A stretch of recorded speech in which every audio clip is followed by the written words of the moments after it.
غازی علم دین شہید نے جوگی راجپال کو قتل کیا تھا. عدالت جا کے درخواست دی تھی کہ سیدھا خنجر مارا تھا. بولو غازی چٹا ان پڑھ تے نا سی علم دین, چٹا ان پڑھ تے نا کیے واہ غازی علم دین. کسی نے بتایا ایک بابا رو رہا ہے مسجد میں. اس نے کہا کیا ہوا؟ تو بابا جی کہتے ہیں بوڑھا ہو گیا ہوں, ہندو راجپال جوگی نے نبی پاک کی گستاخی کیا, کاش میں جوان ہوتا تو ظالم کی گردن کاٹ دیتا. تو گھر گیا ہے, پیسے لیے اماں سے. اماں کہتی ہے تو خرچہ کرتا ہی نہیں, نہ تیرا سگریٹ نہ پانی, کیا ہو گیا؟ کہا اماں بچہ ہی ہے. خنجر لیا, اس کو خنجر کو چھپایا اور راجپال جوگی کو قتل کیا. خود جا کے تھانے گرفتاری دے دی. پہلے لاہور کی جیل میں رکھا. ایک درویش رہتا تھا میاں والی میں مجذوب, ساری زندگی بولا نہیں. وہ پروفیسر محمد یوسف نے کتاب لکھی ہے غازی علم دین کے حالات میں. وہ کہتے ہیں ساری عمر وہ مجذوب بولا نہیں. لاہور میں جب انگریز گورنمنٹ کو خطرہ ہوا نا کہ مسلمان دیواریں توڑ کے غازی کو نکال کے نہ لے جائیں, تو میاں والی منتقل کر دیا. وہ مجذوب ساری عمر نہیں بولا. غازی صاحب چلے نا جب, اس نے نعرے لگانے شروع کر دیے اور جھاڑو دے کے میاں والی کی سڑکیں صاف کرنی شروع کر دی. لوگوں نے کہا کیا ہوا؟ کہنے لگا مصطفیٰ کا عاشق آ رہا, رسول اللہ کا عاشق آ رہا ہے, محبوب کا عاشق آ رہا ہے, سڑکیں دھو رہا ہے. لوگ کہتے تو بولتے نہیں. کہنے لگا تمہارے لیے نہیں نا بولتا, بندہ بڑا کمال ہے, اس کے لیے بولنا پڑ گیا ہے, مجھے بولنا پڑ گیا سڑکیں. پھر کہنے لگا ایک میان میں دو تلواریں نہیں رہ سکتی ہیں, وہ رہے گا یا میں رہوں گا. ایک شہر میں دو عاشق کیسے رہیں گے؟ یہ بات کہی. ادھر غازی علم دین کی سواری میاں والی پہنچی, ادھر وہ مجذوب فوت ہو گئے. غازی صاحب جیل میں تھے. اور ظالموں یہ کہنے والوں کہ یہ سیکولر ملک ہے, سیکولر شخص نے بنایا ہے. محمد علی جناح خود جیل میں گئے. محمد علی جناح خود جیل میں گئے. اور اقبال کے حالات میں لکھا ہے کہ محمد علی جناح کو اقبال نے مجبور کیا, گئے خود جیل میں گئے. اور غازی اتنا سادہ تھا, انگوٹھا چھاپتا, نہ قرآن شریف ناظرہ پڑھا, نہ کوئی اور بات پڑھنی آتی. قائد اعظم نے اردو میں بات کی تو غازی کہنے لگا جناح صاحب مجھے اردو نہیں آتی, کوشش کر کے پنجابی بولو, کوشش کر کے پنجابی بولو. تو محمد علی جناح کہنے لگے اگر تو ایک باری کہہ چھڑے نا کام میں نہیں کیتا, تو بس اینا کہہ دے میں کیتا تے تینوں میں تے ملکاں دے مقدمے لڑنا تے جت جانا.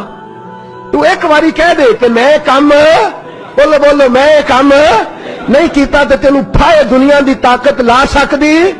تے کہندے نے قائد اعظم دا ہاتھ پھڑ کے نا سجا اپنا بھی ہاتھ, کہنے لگے السلام علیکم تسی جاؤ, چنگی صلاح دین آئے, ایک کی تے کام کیتا ہے اودے تو بھی مکر جا, ایک کی تے کام کیتا ہے اودے تو بھی مکر جا, جاؤ اپنا کام کرو, تہاڈی لوڑ کا ہی نہ.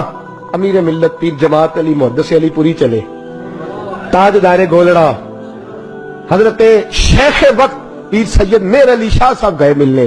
حضرت خواجہ شمس العارفین سیالوی گئے جیل میں ملنے.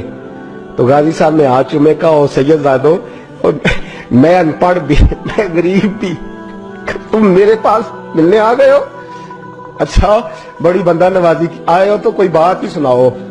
تو پیر جماعت علی شاہ صاحب بڑے پکے حافظ تھے, کہنے لگے تو قید میں, حضرت یوسف بھی قید میں تھے, تجھے سورت یوسف نہ سنائے؟ تو قید میں, حضرت یوسف نے بھی قید کاٹی ہے, تجھے سورت یوسف نہ سنائے؟ غازی صاحب کہنے لگے سناؤ. تو پیر صاحب نے پڑھنی شروع کی تو رونا بھی شروع کر دیا, پڑھنی شروع کی تو رونے لگے. تو جب روئے ہج کی بدی تو کوئی زیر زبر لفظ آگے پیچھے ہو گیا. ان پڑھ غازی جس نے پڑھا ہی کچھ نہیں.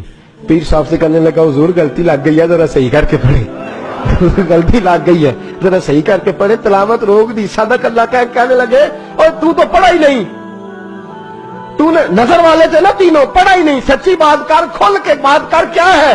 تو غازی علم دین کہنے لگا تسی بزرگ ہو, تسی نہ ہوندے تو میں کدی نہ دسدا, تساں سارے پھٹی تے بیٹھ کے حافظ کول پڑھیا ہے, تے ایتھے جدوں راتی ہنیرا پیندا جے مدینے والا چن آپ ہی آ جاندا ہے, تساں پھٹی کول پڑھیا ہے.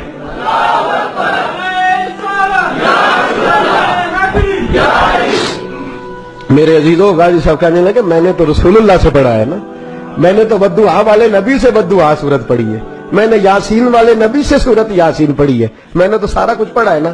غازی علم دین کو پھانسی لگائی تھی انگریز نے, شکوہ کوئی نہیں تھا. غازی عبدالقیوم کو پھانسی لگائی تھی انگریز نے, شکوہ کوئی نہیں تھا. عامر چیمہ کو شہید کر دیا تھا انہوں نے, ڈنمارک والوں نے, ہمیں شکوہ کوئی نہیں تھا. پر ہمارا درد بڑھتا جا رہا ہے. اس شخص کو اپنوں نے مار ڈالا, اپنوں نے مار ڈالا. تیر کھا کے جو دیکھا کمی گاہ کی طرف تو اپنے ہی دوستوں سے ملاقات ہو گئی, اپنوں نے مار ڈالا, اپنوں نے ظلم کیا ہے.